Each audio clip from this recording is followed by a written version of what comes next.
পূজার উপলক্ষে যে অনুষ্ঠানের সম্মানিত সভাপতি উপস্থিত আছেন সাবেক চেয়ারম্যান সাহেব এনামুল হক, তো আমি বিশেষ কিছু বলবো না। ৭১ সালে আমার একটা ইতিহাসের কথা মনে আছে। সোলাদানার বাজারে যখন মন্দির ভাঙচুর করতে গিয়েছিল, সেই সময় শুকুর আলী চাচা সেইখানে দেয়াল হয়ে দাঁড়িয়েছিল। তাই সেই কথা আমার আজও মনে আছে।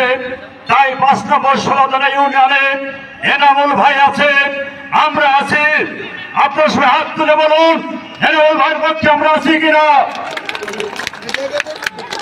আমরা বিগত যে কয়েক বছর আমরা পুজো করে এসেছি, এই বছর আমরা সেই কাতায় পুজো করবো। এনামুল ভাইকে সামনে আমরা রাখবো, এনামুল ভাইয়ের পিছনে আমরা থাকবো, তার পিছন থেকে আমরা সরবো না। এবং আমাদের প্রশাসন মহল আছে, সবাই থাকবে। যদি কেউ বিশৃঙ্খলা ঘটার চেষ্টা করবে, আমরা প্রশাসন মহলের কাছে তুলে দেব, আইন আমরা হাতে তুলে নেব না। আর যদি কেউ বেশি বাড়াবাড়ি করতে চায়, তার হাত কেটে দেওয়া হবে, এটা আমরা দ্বিধা করবো না। বাংলাদেশ জাতীয়তাবাদী দল বিএনপি আগে মাঠে ছিল, আজও থাকবে, দুদিন পরেও থাকবে। আমরা কোনদিন পিছপা হয়নি।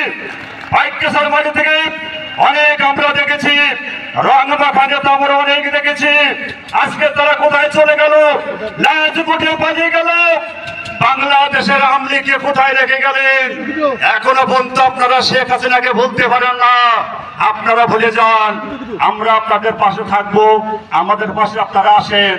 আমরা আজকে ডাকেছি দল মত নির্বিশেষে, কে আওয়ামী লীগ করেছে, কে জাতীয়বাদী, কে বিএনপি, কে জামাত, দেখার বিষয় নয়।